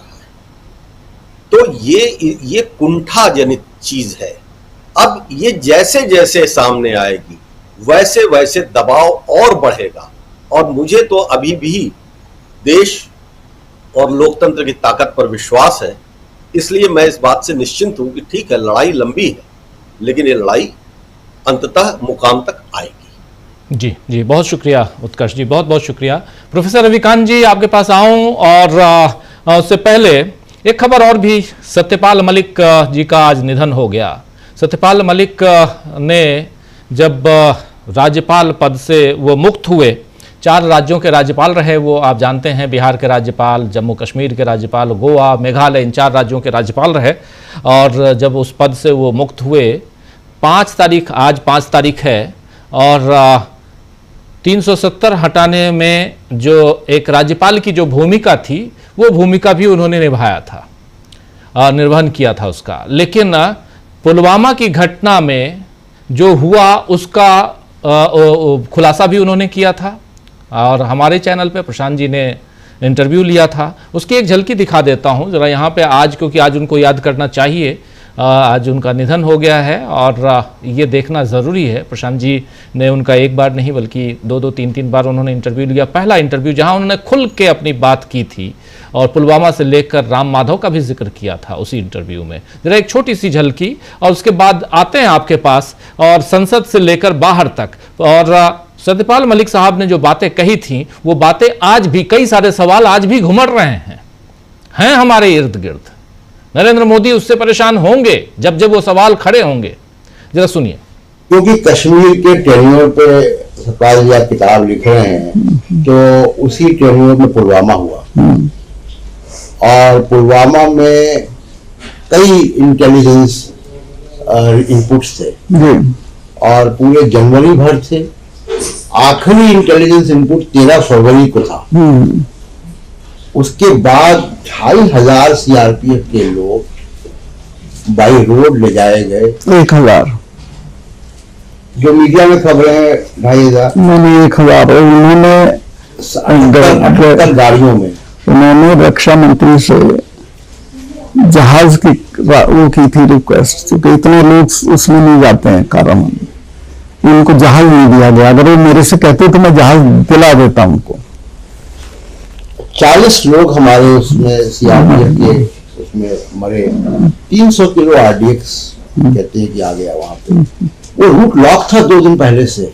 कुछ लॉक नहीं था। आप हैरत करेंगे, जिस वक्त ये एक्सीडेंट हुआ है उस वक्त तक भी जब ये गुजर रहा था कारवां, तो उसमें 8-10 लिंक रोड मिलती हैं उस 10 किलोमीटर के एरिया में। कहीं पे एक जिप्सी भी नहीं खड़ी थी। तो ये कैसे हो गया? लापरवाही, इनकॉम्पिटेंस। इंटेलिजेंस फेलियर था। इंटेलिजेंस इनपुट थे। आप गवर्नर थे और उस वक्त गवर्नर थे जब मुख्यमंत्री भी नहीं था वहां पे। जी। तो गवर्नर तो एडमिनिस्ट्रेटिव हेड पूरा नहीं, हमको नहीं था, ये हमारे पास नहीं आते थे। ये जो फोर्स है उन्हीं को इनपुट थे, मुझे नहीं था। मुझे होता तो मैं करता। आपको कोई जानकारी नहीं थी? कुछ।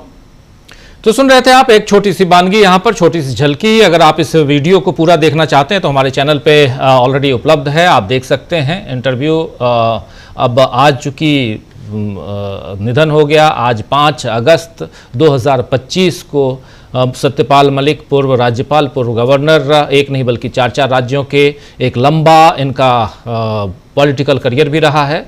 और प्रशांत जी के साथ उनका इंटरव्यू, उसकी एक छोटी सी झलकी। सवाल बहुत सारे हैं जो ये रेज करके, जो उठाकर चले गए इस दुनिया से, जिन सवालों का जवाब शायद नरेंद्र मोदी जी को आने वाले समय में देना ही पड़ेगा। चर्चा हम लोग कर रहे थे यहाँ पे प्रोफेसर रविकांत जी, और उसमें एक लोकतंत्र की बात हो रही है। लोकतंत्र खोखला हो रहा है अगर, तो मजबूत करने का काम भी विपक्ष और हम जैसे लोगों का भी है, पत्रकारों का काम भी होता है। इसलिए मैं खुद को, आपको, हम सबको जोड़ रहा हूं इसमें। और लेकिन सवाल ये भी है कि जिस प्रकार संसद की कार्यवाही चल रही है उस पर आपकी टिप्पणी जरूरी है। मल्लिकार्जुन खड़गे को सीधे सीधे एक तरह से कहा जा रहा है कि हम आपको लीडर ऑफ अपोजिशन का रोल क्या होता है वो आइए हम आपको बता देते हैं, ट्रेनिंग दे देते हैं। ये अहंकार नहीं कहा जाएगा तो क्या कहा जाएगा? जी बिल्कुल राजीव जी। और मल्लिकार्जुन खड़गे साहब का जितना लंबा राजनीतिक करियर है उतनी करीब उम्र होगी जेपी नड्डा की। और जेपी नड्डा उनको कह रहे हैं कि हम ट्यूशन दे दें। और ये वो लोग हैं जिन्होंने लोकतंत्र में, डेमोक्रेसी में से डी नहीं पढ़ा, जानते ही नहीं, उसको मानते ही नहीं। और यही वजह है कि वो विपक्ष और जो विमर्श है उसको सहन ही नहीं कर पा रहे कि ये पूरे तौर पर एक तरफा कार्यवाही, मतलब जो हम कहें वही सही। और मोदी जी का तो हाल वो है कि तुम दिन को अगर रात कहो तो रात कहेंगे। सत्ता पक्ष की हिम्मत नहीं है। और मोदी जी को जिस तरह से आज माला पहनाई गई, अब कैसे पहनाई गई, क्यों पहनाई गई, ये तो देश के लोग देख रहे हो। माने कौन सी जीत का श्रेय दिया जा रहा है मोदी जी को। अद्भुत, लेकिन दृश्य अद्भुत है और मुझे लगता है कि ये इतिहास के पन्नों में दर्ज होगा और नीचे जो लाइन लिखी जाएगी वो हम भी पढ़ रहे हैं और आप भी पढ़ रहे हैं, देश के लोग भी पढ़ रहे होंगे जो अभी अनलिखा है कि सच क्या है। लेकिन आज एक ऐलान जरूर कर दिया मोदी जी ने कि अब ऑपरेशन सिंदूर पूरा हो गया। अब कल को कुछ हो तो फिर कहीं रक्षा मंत्री कहने लगे कि नहीं, ऑपरेशन सिंदूर अभी चल रहा है। तो ये बड़ी अजीब स्थिति है कि पार्लियामेंट के भीतर भी आपको चुनावी राजनीति से जुड़े हुए जुमलेबाजी करना है और वही आपको संसद के बाहर भी करना है। ये पहले दृश्य कभी नहीं देखे गए। अगर कोई घटना होती थी और देश का कोई नुकसान भी होता था तो बड़ी विनम्रता से स्वीकार किया जाता था और उससे सीखा जाता था। नेहरू जी ने स्वीकार किया था और उससे सीखा, आगे बढ़े। इंदिरा गांधी आगे बढ़ी और आगे ही नहीं बढ़ी, उस पाकिस्तान जो बीच बीच में छिटपुट घटनाएं करने में मुब्तला रहता था उसके 2 टुकड़े किए। चाइना की इस बीच में कभी हिम्मत नहीं हुई उस तरह की, लेकिन गलवान घाटी में जो उसने किया। लेकिन आश्चर्य उसी बात का है कि साहब न तो मोदी जी ने स्वीकारा, भले ही पार्लियामेंट में जब पूछा गया तो उसको स्वीकार किया गया। राजनाथ सिंह ने कहा, हमारे सेना के जो अधिकारी हैं उन्होंने उस बात को रेखांकित किया, लेकिन मजाल है कि मोदी जी उस बात को स्वीकार कर लें। तो इस तरह से आपने देश की पूरी अस्मिता को और देश की सुरक्षा से जुड़े हुए सवालों को आपने अपनी राजनीति के लिए समझौते में तब्दील कर लिया। यह बेहद दुर्भाग्यपूर्ण है और चिंताजनक है। वो चाइना जो पीछे पाकिस्तान के छुप करके उसने जो भागीदारी की जी। जो प्रतिघात किया भारत के ऊपर, उसका जवाब दिया जाना चाहिए था। आंखें लाल करके दी जाए या आंखें जैसी है वैसे करके दी जाए, लेकिन दी जानी चाहिए। और हालत क्या है, कैसी भी रिपोर्ट आ जाए, हमारे सेना के अधिकारी कहीं बाहर जाके भी उसको स्वीकार कर ले, लेकिन मोदी जी तो माला पहनेंगे। अरे भाई, ये इस तरह का इवेंट नहीं होना चाहिए। देश की सुरक्षा का सवाल है और कौन नहीं चाहता था कि पाकिस्तान को सबक सिखाया जाए, लेकिन उसके लिए पॉलिटिकल इवेंट की जरूरत नहीं है। सेना को मजबूत करने और सेना को स्वतंत्र करने की जरूरत, किसी ट्रंप के कहने पर सीज फायर करने की जरूरत नहीं है, जो मोदी जी ने स्वीकार किया। और ट्रंप तो लगातार कह रहे हैं और उसको यहां स्वीकार नहीं किया जा रहा है। और अगर ऐसा नहीं है तो फिर मोदी जी को जवाब दे देना चाहिए। तो ये जो आज की परिस्थितियां हैं उसका एक जरूर असर जा रहा है कि देश के लोग देख रहे हैं। और आप अब अपने इर्द गिर्द लोगों से बात करिएगा, कभी आते जाते बात करिएगा, तो इस समय बीजेपी की समर्थकों में भी घनघोर निराशा है। बाकी लोगों को तो आप छोड़ दीजिए, जो उनका कोर वोटर है, जो उनका कोर समर्थक रहा है, वो भी बेहद निराश है। हो सकता है कि वो वोट करने के लिए जाए तो मन मार करके बीजेपी को ही वोट कर दे या घर से ना निकले, ये भी हो सकता है। लेकिन आज वो बेहद निराश है पूरे सरकार के क्रियाकलाप से। यहां तक कि ऑपरेशन सिंदूर पर भी वो कुछ और बोलता है। अभी आपने सतपाल मलिक साहब का वो वीडियो दिखाया। कल झारखंड के आदिवासी अस्मिता के प्रतीक और जन आंदोलन के एक बड़े स्तंभ सोरेन साहब का निधन हुआ। आज सतपाल मलिक का जाना इस देश के लिए एक बड़ी क्षति है। डीबी लाइव की तरफ से विनम्र श्रद्धांजलि। लेकिन उन्होंने जो सिखाया इस देश को, इन दोनों ही बड़े राजनेताओं ने, शिबू सोरेन साहब ने सिखाया कि आप बड़े आंदोलन करके और लोकतांत्रिक तरीके से एक जीत हासिल कर सकते हैं। विपक्ष को निश्चित रूप से सीखने को मिलेगा। सतपाल मलिक साहब निडरता और सच्चाई के एक प्रतीक बनकर के उभरे थे जी।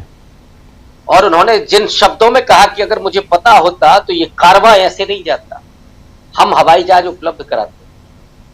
सीधे सरकार पर सवाल खड़े किए थे, लेकिन नरेंद्र मोदी ने या सरकार की तरफ से किसी ने उसके जवाब नहीं दिए। लेकिन देश के लोगों की आंखें खुली और अब हालात बहुत बदले हुए हैं जमीन पर, और यही वजह है कि चुनाव आयोग के जरिए खेल करने की कोशिश हो रही है। इस पर विपक्ष मुस्तैद है, लेकिन मुझे लगता है कि और ज्यादा मुस्तैदी की जरूरत है। अभी राहुल गांधी का वो वक्तव्य आना बाकी है, लेकिन सवाल यह है कि अगर आपने बेशर्मी को ओढ़ लिया है, पहन लिया है, खा लिया है, पी लिया है, तब आपका क्या इलाज हो सकता है जी। तो उसके लिए जनता के बीच में बहुत मजबूती के साथ विपक्ष को जाना और इस मुद्दे को उठाना, इसको भी रखना कि अब तो देश के लोगों की यह जिम्मेदारी हो गई है कि वो अपने वोट की रक्षा करे। मोदी जी तो कह रहे थे कि अब ये भैंस खोल ले जाएंगे, मंगलसूत्र छीन लेंगे। वो तो कुछ नहीं हुआ, लेकिन मोदी जी ने यह नहीं बताया था कि आपका वोट भी गायब हो जाएगा। अब मोदी जी रक्षा करें साहब, भाई मोदी जी प्रधानमंत्री है ना इस देश के, और लोग कह रहे हैं कि साहब हमारा वोटर लिस्ट से नाम गायब हो गया, तो प्रधानमंत्री की जिम्मेदारी है उस वोटर के वोटर लिस्ट से नाम जुड़वाने की, उसके वोटिंग राइट की जिम्मेदारी है वो प्रधानमंत्री।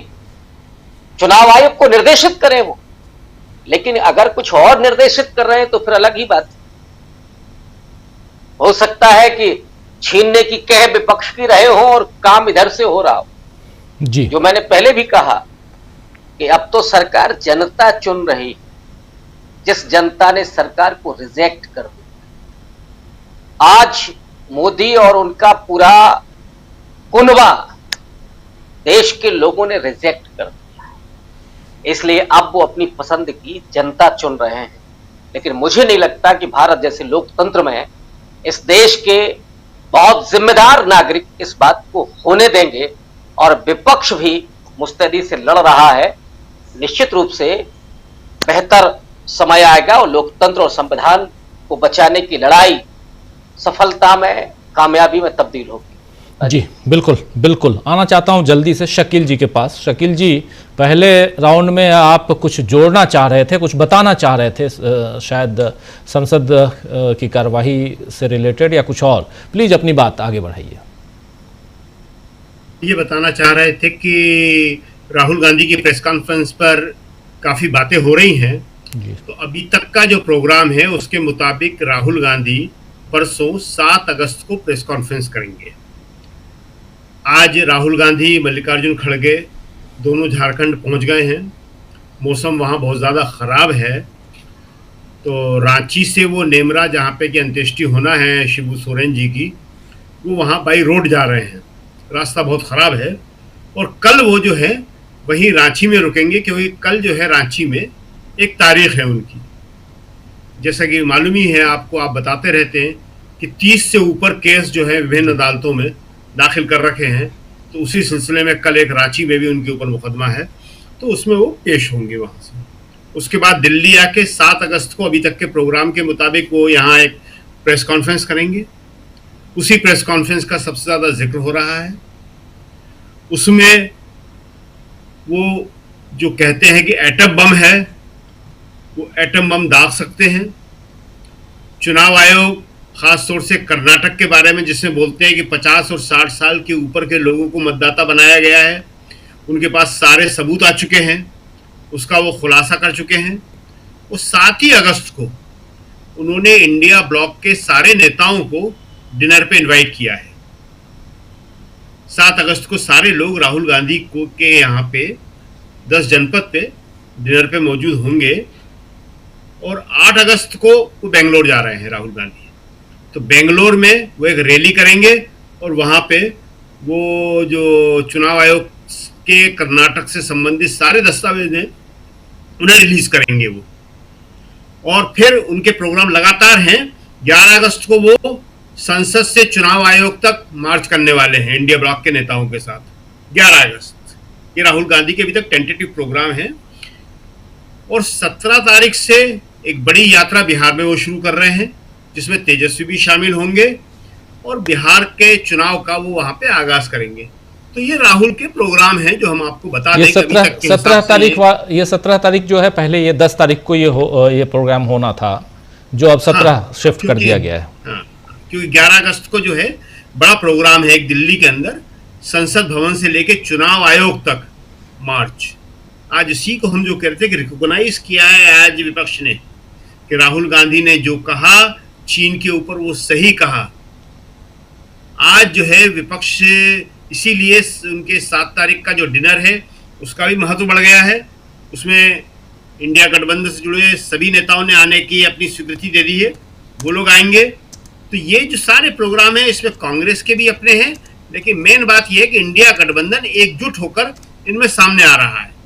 7 तारीख को डिनर पे और 11 अगस्त को संसद से चुनाव आयोग तक मार्च में और 17 तारीख को बिहार की पदयात्रा में भी इंडिया गठबंधन या जिसे महागठबंधन कहते हैं वो सब साथ होगा। दूसरी बात एक और बता दें कि सरकार की तरफ से बड़ी चर्चा है कि हमने ट्रंप को जवाब दे दिया। क्या जवाब दिया? ये कोई जवाब होता है कि आप भी रूस से यूरेनियम ले रहे हैं? अगर आप भी कर रहे हैं तो फिर हम भी कर रहे हैं। अरे हम एक स्वतंत्र सार्वभौमिक राष्ट्र है, अपनी मर्जी से कर रहे हैं। तुम लो यूरेनियम, तुम लो हेक्साफ्लोराइड या ना लो, उससे हमें क्या मतलब है? तुम अपनी सुविधा के अनुसार ले रहे हो, हम अपनी सुविधा के अनुसार कर रहे हैं। तुम कौन होते हो ये बताने वाले जो बार बार वो कह रहे हैं?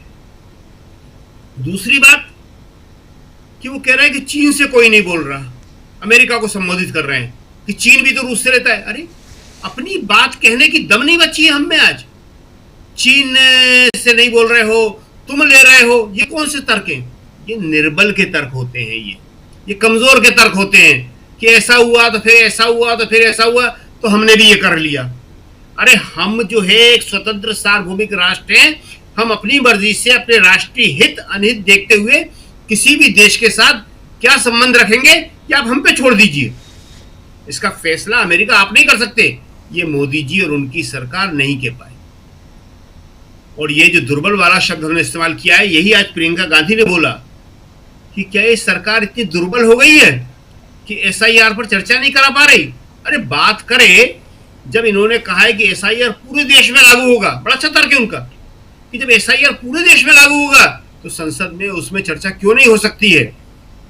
आज भी दोनों सदन नहीं चल पाए, ये लगातार तीसरा हफ्ता है। सिर्फ 2-2 दिन लोकसभा और राज्यसभा तब जब ऑपरेशन सिंदूर में चर्चा हो रही थी, जिसमें मोदी जी कह रहे हैं कि विपक्ष के पास जवाब नहीं था। अरे उसमें विपक्षी विपक्ष बोला है, प्रधानमंत्री तो राज्यसभा में आ भी नहीं पाए प्रधानमंत्री तो राज्यसभा में। तो सिर्फ उन 2-2 दिन जो है संसद चली है, बाकी तीसरा हफ्ता चल रहा है, संसद बिल्कुल नहीं चल रही है, कोई काम नहीं हो रहा है और ऐसी संभावनाएं व्यक्त की जा रही हैं कि अगले हफ्ते इसको साई एंड डाई भी किया जा सकता है। सरकार इसको चलाने में इंटरेस्टेड नहीं है। तो ये जो है सारा घटनाक्रम जो है वो इस तरह से हो रहा है कि मोदी जी के पास सिवाय अपने लोगों के बीच में वाहवाही करने के और कुछ नहीं है। लेकिन संसद के अंदर वो फेस नहीं कर पा रहे हैं, जनता के अंदर वो फेस नहीं कर पा रहे हैं। उनके साथ मीडिया है तो मीडिया उनकी कहानियां बड़ा चढ़ा के पेश कर रहा है। आज हो हम सुन रहे थे, कुछ अखबारों ने लिखा है, कुछ टीवी वाले बता रहे हैं कि सब पाकिस्तान के अखबारों में राहुल की चर्चा हो रही है।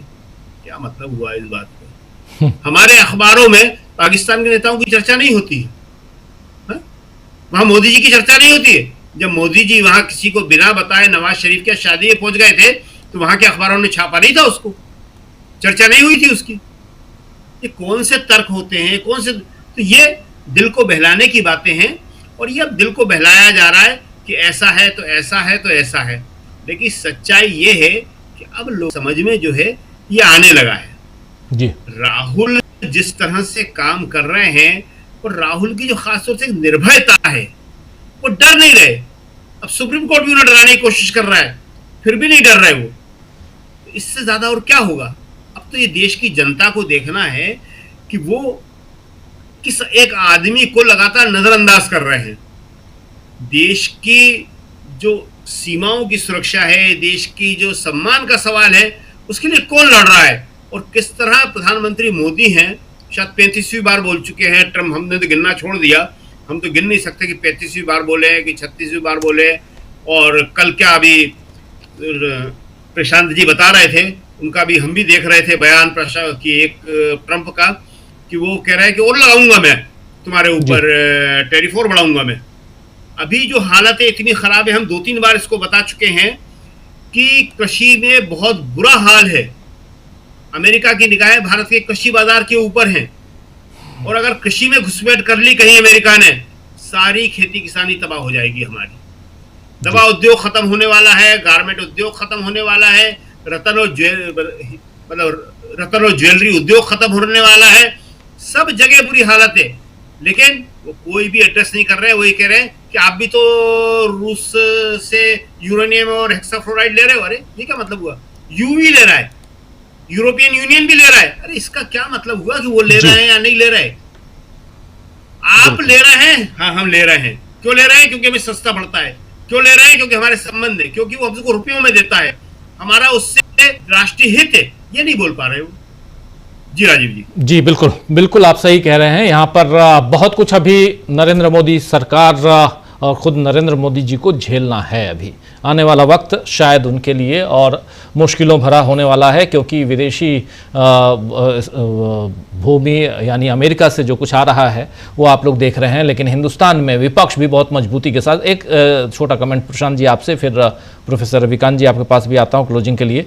प्रशांत जी, क्या यहाँ पर विपक्ष की भूमिका बहुत मजबूत होती जा रही है? क्या विपक्ष के इस ढंग के विपक्ष को नरेंद्र मोदी ने नहीं झेला पिछले 10 साल में, इसलिए इतनी परेशानी है? और क्या यहाँ से हम लोग ये देखें कि जो संसद की मर्यादाएं हैं वो और तार तार होंगी? कैसे देखा जाए?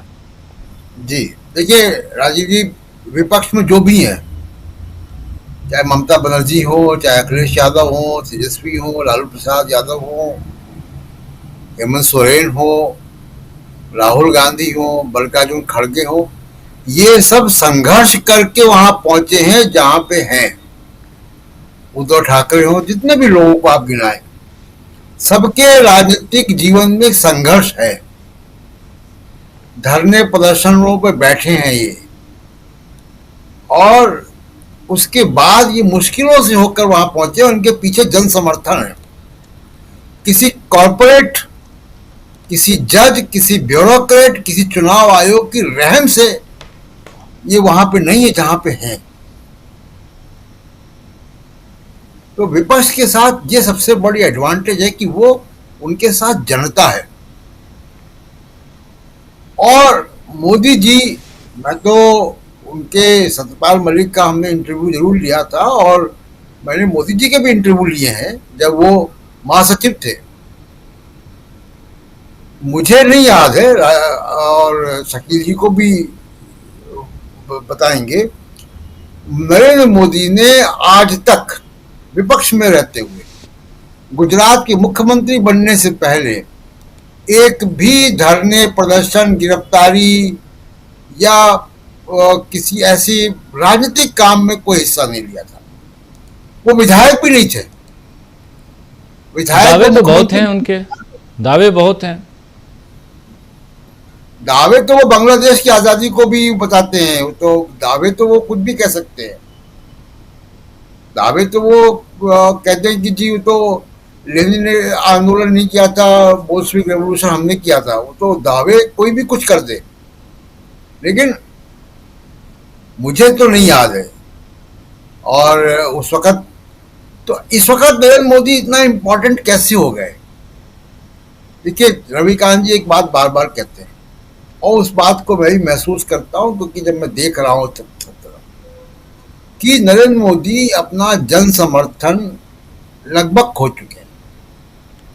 अब वो बगैर सरकारी मशीनरी के चुनाव नहीं जीत सकते, और ये इनको मालूम पड़ गया था। इसीलिए वो चुनाव आयुक्तों के नियुक्ति का जो कानून लाए, वो इसीलिए लाए क्योंकि उनको समझ में आ गया था कि अब हमको राजीव कुमार और ज्ञानेश कुमार जैसे लोग ही जिताएंगे, हम इनके बगैर अब जीत नहीं सकते।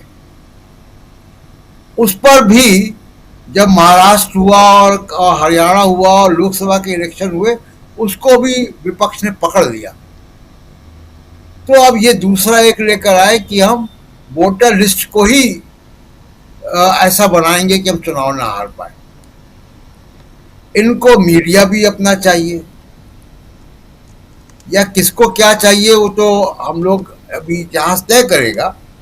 लेकिन जो खेत में एक बिजुका होता है बांस का, वो लगा के उसको कमीज और टोपी पहना देते हैं। कॉरपोरेट और सामाजिक स्थायित्व को बनाए रखने में यथाशक्ति वाली जो शक्तियां हैं, उनका मोदी जी चेहरा है।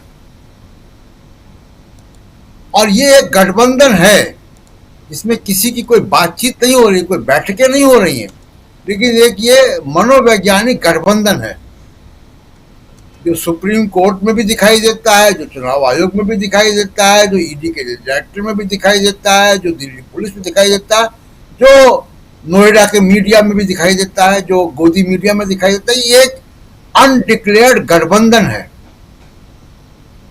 और ये गठबंधन ये तय कर चुका है कि बिहार में तेजस्वी यादव को नहीं आने देना, कांग्रेस को नहीं आने देना है। अब ये विपक्ष की सलाहियत होगी, विपक्ष का संघर्ष होगा कि वो इसको कैसे डिफीट करें। ये तय कर चुके हैं। तो इसलिए मैं कह रहा हूं कि ये उनका अब अंतर्राष्ट्रीय स्तर पे आप देखिए कि ट्रंप रोज कह रहा है, जिसको हवन कर रहे थे आप, विश्वगुरु की हवा आपकी निकल चुकी है, देश में आपका समर्थन नहीं है। तो आपको कॉरपोरेट और सामाजिक स्थायित्व के लोग चाहिए सत्ता में बने रहने के लिए, या उन लोगों को चाहिए जो डर रहे हैं, एक बिना मतलब का डर पाला हुआ है कि पता नहीं क्या हो जाएगा, और उनको नरेंद्र मोदी का चेहरा चाहिए। ये एक गठबंधन है जो काम कर रहा है, इसको डिफीट करना विपक्ष का काम है। मुझको लगता है कि विपक्ष में अब इतनी ताकत है, उनके पीछे लोग हैं, सिर्फ उनकी स्ट्रेटजी और उनके कार्यक्रम तय करेंगे कि वो कितनी जल्दी सफलता प्राप्त करते हैं। जी राजीव जी बिल्कुल। प्रोफेसर रविकांत जी, आप कैसे देखते हैं? और सबसे बड़ी चीज कि विपक्ष हो, क्या आप यहाँ पर एक जबरदस्त सत्ता पक्ष को चुनौती पेश करते हुए देख रहे हैं आप? अजय जी, मुझे अभी वो माला याद आ रही थी, और ऐसे लगता है कि राजनाथ सिंह बार बार माला पहनाने के लिए अभिशप्त हैं। मुझे कभी नहीं दिखाई दिया कि नितिन गडकरी ने कभी माला पहनाई। अब ये जो माला है, इस माला को कैसे लिया जाए, तो खैर ये दर्शकों पर मैं छोड़ता हूं। और राजनाथ सिंह पहनाने के बाद फिर क्या सोचते होंगे, कैसे रात उनकी गुजरती होगी, उसके बारे में भी आप अनुमान कर सकते हैं। रही बात सत्ता पक्ष की, तो अब माला पहन करके सत्ता पक्ष को नहीं डराया जा सकता। वो दौर चला गया कि जब मोदी मोदी होता था तो सत्ता पक्ष थोड़ा झेप जाता था, उसको लगता था नहीं साहब अभी तो जलवा कायम है। अब उनको समझ में आ गया। और राहुल गांधी की बात आपको याद आ रही होगी कि ये फुलाई हुआ वो गुब्बारा है, कुछ नहीं। मीडिया ने इतना फुला दिया है कि बस वही चल रहा है। बाकी तो राहुल गांधी ने कहा कि हमने बात करके हम देख चुके हैं, दम कुछ नहीं। अब दम का मतलब वहां कुश्ती थोड़ी ना राहुल गांधी ने लड़ी हो। हालांकि इसकी भी संभावना अगर बन जाए तो राहुल गांधी कैसे साबित होंगे ये भी सबको पता है, 6 पैक आदमी है और क्या क्या। लेकिन राहुल गांधी क्या देख रहे होंगे मोदी जी? ऑब्वियस है, एक देश का प्रधानमंत्री है और वो अपने राजनीतिक कौशल से वहां पहुंचा। अब उसमें कौन सी कुशलता शामिल है वो अलग उसका विषय हो सकता है, लेकिन लीडर ऑफ अपोजिशन जब इस बात को देखता है कि प्रधानमंत्री में क्या देश को बनाने, देश चलाने, देश के लोगों के भले के लिए क्या वो काबिलियत है, और प्रधानमंत्री देश के बारे में सोचता क्या है। अब प्रधानमंत्री केवल यही सोचता हो कि हम कब कौन से देश जाएं और वहां से तमगा हासिल करके चले आए। यहां मणिपुर में क्या हो रहा है, किसानों का क्या हो रहा है, भारतीय सेना का क्या हो रहा है, या दलितों के साथ क्या हो रहा है। छाती पीट करके ओबीसी की बात करने के लिए मोदी जी आए थे, और 14 के बाद सबसे ज्यादा ओबीसी का नुकसान हो। ओबीसी का सबसे ज्यादा एनएफएस, ओबीसी का रिजर्वेशन, ओबीसी पर अत्याचार, उत्तर प्रदेश उसका सबसे बड़ा उदाहरण, ये मोदी जी के रहते हुए। और किसानों के नहीं हुए, जिन नौजवानों ने मोदी मोदी करके जिताया था, उन नौजवानों को खून के आंसू रुला दिए मोदी जी। बाकी को तो छोड़ दीजिए आप, उनकी बात मैं करूंगा ही नहीं, जिनका अपोज करके उनकी राजनीति यहां तक पहुंची है, तो उस समाज का तो छोड़ दीजिए आप। लेकिन जिनको वो छाती पीट करके अपना कहते रहे, जरा उनसे पूछ लीजिए। उन महिलाओं का पूरा महिला कॉन्स्टिट्यूएंसी पर मोदी जी का एक छत्र राज था एक दौर में, और कहा मंगल क्षेत्र छीन लेंगे, ये कर देंगे, वो कर देंगे, और आज हालत क्या है। स्त्रियों की गरिमा, स्त्रियों का सम्मान कितना बचा है जरा देख लीजिए। वो एक स्त्री आरक्षण का बिल भी लेकर के आए थे, वो कहां है, कहां चला गया स्त्री अधिकार। ये इतने सारे सवाल हैं कि आज सत्ता का विपक्ष ही नहीं, ये आम आदमी के जेहन में सवाल है। और यही वजह है कि यहां माला पहनाई जाती है, और ये पूरा मीडिया में चल रहा होगा, पूरा गोदी मीडिया पर चल रहा होगा, तो वहां हो करके वो पूरा सब कुछ सारे सवालों को उड़ा दिया जाता है। लेकिन आज जिसको दर्द है, जिसको पीड़ा है, वो इसके अब उसमें पड़ नहीं रहा है। तो इसलिए सत्ता पक्ष का काम है कि मुस्तैदी से वोटर की रक्षा करना, उसके वोटिंग राइट की रक्षा करना। केवल इसको विपक्ष अगर कर ले गया राजीव जी, तो मैं डंके की चोट पर आपसे कह रहा हूं कि बीजेपी कोई भी चुनाव नहीं जीत सकती। केवल जो वोटर है उसके वोटिंग राइट की रक्षा कर लें, और वो बूथ से लेकर के और जहां तक चुनाव का नतीजा आ रहा है वहां तक लोग वैसे ही बैठे। ये जो राजनीतिक परिदृश्य है आज का, उसमें बखूबी, मैं तो आपको एक एक समाज के बारे में गिना सकता हूं, लेकिन जो खेल हो रहा है उस खेल का पर्दाफाश जल्दी करना, और वो वोटर का सम्मान और उसके अधिकार की रक्षा करना, यह सबसे बड़ा दायित्व है आज के दौर में विपक्ष। जी बिल्कुल, आज के दौर में विपक्ष का दायित्व, और विपक्ष के सामने क्या सचमुच अब परेशान नजर आते हैं नरेंद्र मोदी। आने वाला वक्त और बहुत कुछ लेकर आएगा आपके हमारे सामने, और उस पर हम विश्लेषण करेंगे। लेकिन उससे पहले जो कुछ हो रहा है इस पर हम चर्चा अभी पिछले 1.5 घंटे से कर रहे थे। बहुत